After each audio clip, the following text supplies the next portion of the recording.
Hello, everyone, and welcome. My name is Shay, and today I'll be presenting my age appropriate expectations in my classroom. So let's get started. So, in my classroom, I have several important expectations for my toddlers, but these are the main ones in my class. One of it is sharing toys and being kind. I encourage children to share and treat each other with kindness. Even when they don't always agree, they still often show a great deal of kindness towards one another. Another one is hand washing procedures. Um, I emphasize the importance of proper hand washing to keep everyone clean and healthy. Um, Another one is cleaning up. My children are expected to clean up their toys and put them away in the correct area by finding the pictures on the shelves and the containers. And during transitions, like getting ready to go outside, I make sure all toys are picked up before they line up. And I encourage this by saying, please find a toy and put it away for me, or can you please help Johnny clean up his mess?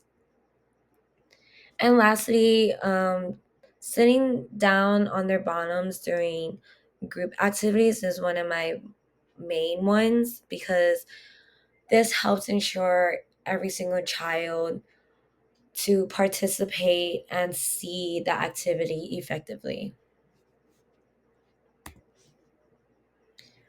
So I work with an age group of 18 to 36 months. In our classroom, we have five teachers and a total of 20 children. It is split. My classroom is split into two sides, side A and a side B, and on each side there are 12 children. But as of right now, we have 20 students enrolled out of 24. And in our classroom, we follow a specific ratio. So on one side, we typically would always have seven toddlers with a 1 to 7 teacher to child ratio, which is usually the side that I'm on. So I'm usually with seven toddlers. And the other side would be a mix of pre-toddlers and toddlers. And like, for example, it will be like a 5 to 7 ratio. Um, I know it may sound a bit complex, but my team and I work together to manage it smoothly. And that's the reason why there are five teachers in the classroom, because we are able to give each other lunch breaks and give each other some planning time, such as lesson plans and observations. Ready? So during play and routines, these are my expectations. As I mentioned in my previous slides, children are expected to clean up their toys and put them away before lining up at the door. Once I notice the room is clean and there's no toys around, then I would announce to the class saying, "Thank you so much for cleaning up. Please sit by the door." And like while they're sitting, I'm like gathering my binder, my walkie-talkie, and the first aid kit, and the water jug. Another one is another expectation is when transitioning from outdoors to indoors. I expect my children to sit and wait for their turn to wash their hands before heading to the center and play. And usually I will help them wash their hands, or I will sit with the children sitting on the ground and I'll call the next child up to go wash their hands.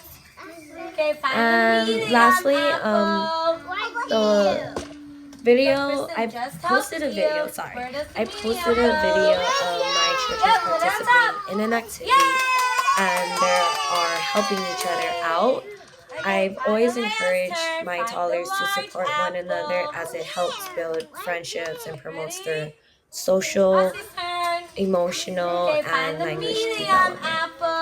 So when you have the chance, you're always welcome to watch the video. Where does the medium go? So I believe the current expectations are suitable for this age group because they align well with their developmental capabilities and support their growth in age appropriate skills.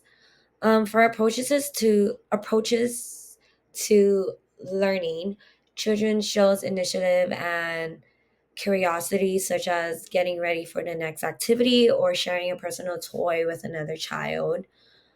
For social and emotional development, there are many aspects that are suitable, but I decided to choose relationship with other children because throughout the day, children engage in playing with each other and they are learning how to take turns.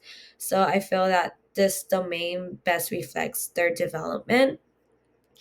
And for language and literacy, the focus is mainly on language, as toddlers are still developing their literacy skills. But I chose attending and understanding language because I also noticed that it ties into social and emotional development. Toddlers participate in conversations in ways that show their understanding, often through suggestions and actions. And lastly, for cognition, I chose reasoning and problem solving. This also connects to language and social emotional development.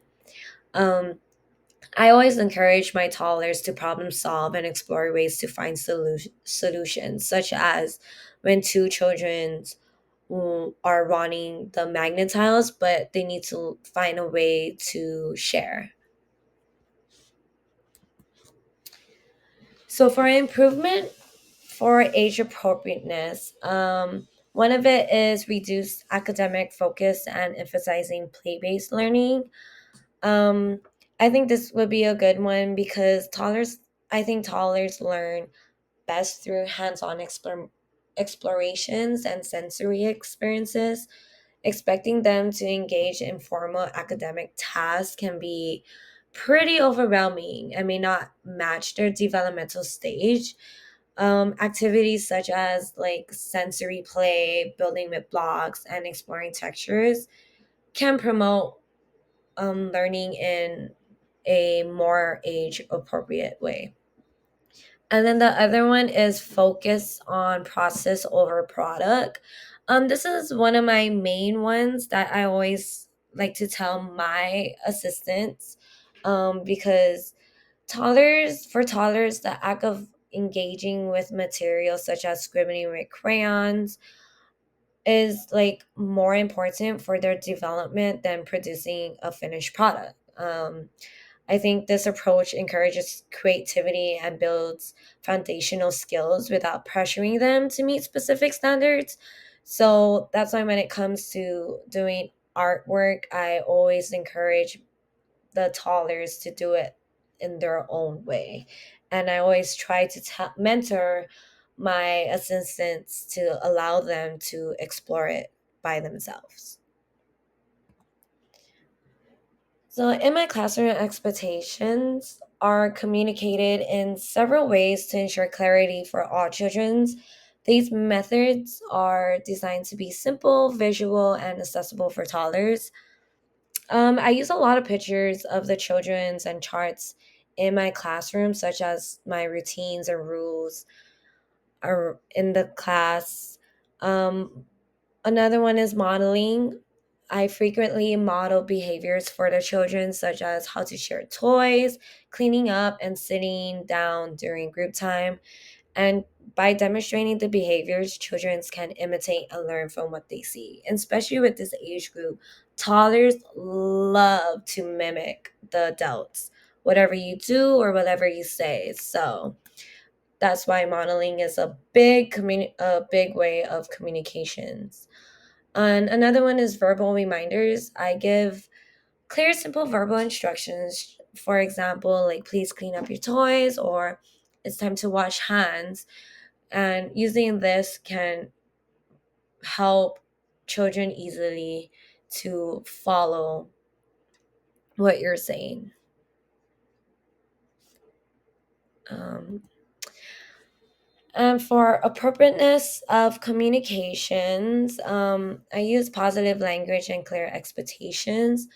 The reason why is because positive language is clearer for toddlers and it helps them understand what behaviors is expected and it reduces confusions. For example, instead of saying don't run, we can just say please use your walking feet, or please walk. Or I do have a child that has ADHD, and his way of walking is running, but I usually tell him, like, please use your marching feet. And whenever he hears that word marching, he's actually like using his walking feet. So another one is providing choices instead of open-ended questions. For this, it helps toddlers practice decision making and express preferences without becoming overwhelmed by too many choices or open-ended responses.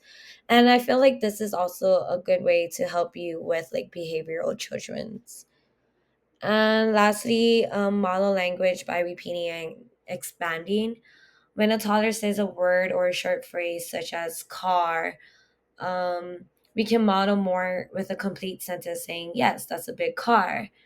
So, using language expansions will help toddlers learn new vocabulary and sentence structures. And in my classroom, I incorporate a variety of activities and practices that reflect the diverse backgrounds of our families.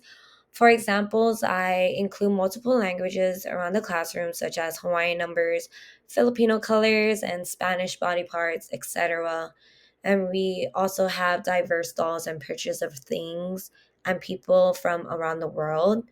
I believe this is a great approach because it fosters a sense of belonging and respect the traditions and preference of the children's home environment, especially since that I have two children who are dual language learners. That concludes my presentation. I hope you enjoyed it, and hopefully it was very informative. And I look forward to watching your video as well. Thank you and take care. Aloha.